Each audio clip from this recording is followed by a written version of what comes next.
बिल्व वृक्ष के जो पत्ता होता है ना, पत्ता, ये जो पत्ता है, ये पत्ता बिल्व वृक्ष का जो पत्ता है, तीनों में,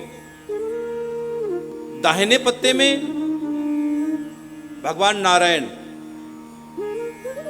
इसमें भगवान नारायण का वास है इस पत्ते में, और इस पत्ते में भगवान ब्रह्मा जी बाएं में, और जो बीचों बीच जो बिल्वपत्र का जो है ये स्वयं साक्षात शिव है। ये कौन है? साक्षात शिव है। इसलिए जब आप बिल्वपत्र चढ़ाते हो तो आप देखो हमेशा ये बीच का हिस्सा भगवान शिव का शिवलिंग पर रहता है। आप कभी भी जब बिल्वपत्र भगवान शिव पर चढ़ाते हो तो बीच का हिस्सा है वो भगवान शिव पर रहता है। हाँ, और इसके भी चढ़ाने के नियम है। कई कई जगह मेरे गुरुदेव भगवान कहते, कई बार मेरे गुरुदेव भगवान ने कहा था कुछ चढ़ाना तो कैसे भी चढ़ाया जा सकता है, लेकिन कई बार संत लोग इस अंगुली को नहीं छूते इस समय, इसको चढ़ाते समय। जैसे माला करते समय इस अंगुली को नहीं छुआ जाता है, तो कई बार संत महात्मा कह देते हैं। वैसे तो पूरा शरीर शिवमय है, पूरा शरीर शिवमय है, ऐसी कोई बात नहीं है, लेकिन फिर भी कई बार लोग क्या करते हैं कि इसको, इस अंगुली को छूते नहीं है। और जैसे माला करते हो आप, जैसे ये माला करते हैं ना, तो माला यूं पकड़ी जाती है, माला में अंगुली नहीं छुई जाती है। ये अंगुली है कभी माला में नहीं छुई जाती है, तो माला ऐसे चलेगी, ऐसे माला चलती है।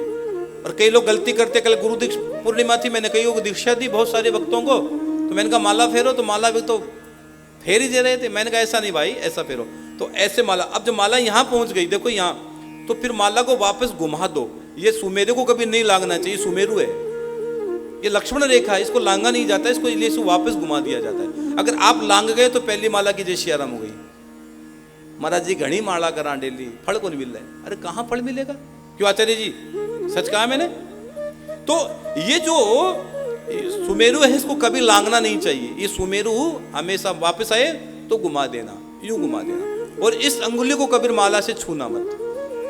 इसलिए गोमुखी होती है ना, गोमुखी, हाँ, इस गोमुखी के अंदर वो अंगुली बाहर रह जाती है ताकि छू ना पाए आप, इसके उसको छू ना जाए, माला ने छू जाए, ये अपराध बन जाता है, अपराध बन जाता है। इसलिए ध्यान से सुनो, इस विषय को एकदम ध्यान से सुनो, बहुत गहरी बात है।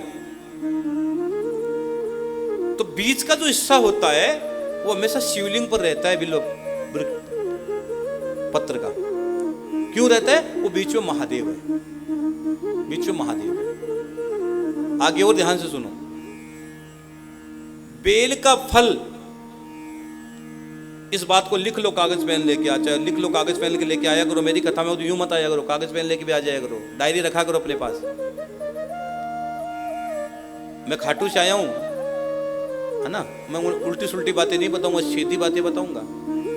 तो मेरी बात चाहो तो लिख सकते हो कि जो व्यक्ति बेल का फल, जो व्यक्ति बेल फल, यानी आप बेल का फल क्या कहते हो? बेल का फल क्या बोलते हो? बेल फल ही बोलते हो। बेल का फल अगर कोई व्यक्ति खाता है या उसका शरबत बना के पीता है, अगर आज आपने शरबत बना के पी लिया बेल के फल का, अगर उस जीव की 27 दिन के अंदर मृत्यु हो गई कहीं पे भी, तो उसको सीधा भगवान शिव का लोक मिलता है। क्या मिलता है? शरबत बनाकर अगर आपने बेल का पी लिया है और 27 दिन के अंदर अंदर कहीं भी आपकी मृत्यु हो जाती, कहीं पे भी, जैसे काशी में मृत्यु होती है, मुक्ति मिलती है, काशी की मृत्यु मुक्ति देती है, निश्चित देती है। लेकिन जब समय खराब होता है तो आदमी बाहर चला जाता है काशी से, फिर वहां मर जाता है वो। हाँ, रोज घर में रहता है, लेकिन जिस दिन मौत आएगी पता नहीं कौन सी बात आखिरी होगी। मैं हमेशा भगवान से कहता हूं, गोविंद उजाले अपनी यादों के सदा साथ रहने दे, न जाने किस मोड़ पर जिंदगी की अंतिम शाम हो जाए। कौन सी बात आखिरी हो, कौन सी रात आखिरी हो, कौन सा शब्द आखिरी हो, कौन सा समय आखिरी हो, किससे मिलना आखिरी हो, क्या पता है जिंदगी का। क्या भरोसा इस जिंदगी का, साथ देती नहीं किसी का। चलते चलते सांसें रुक जाएगी, जलते जलते समा बुझ जाएगी, दम निकल जाएगा इस रोशनी का। क्या भरोसा इस जिंदगी का मेरे बहन भाई, कोई भरोसा नहीं है। इसलिए आप सफर करते हो नहीं, यात्रा करते हो, सड़क पर जगह जगह लिखा मिलता है सावधानी हटी दुर्घटना घटी। सावधान रहो अपने जीवन को। इसलिए 27 दिन अगर आज आपने पिया, किसी भी कारणवश किसी की 27 दिन के अंदर मृत्यु हो जाती है बेल फल का शरबत पीने के बाद, तो मैं व्यासपीठ से कहता हूं उस जीवात्मा की सीधी मुक्ति भगवान शिव के शरण में हो जाती है। जय श्री श्याम।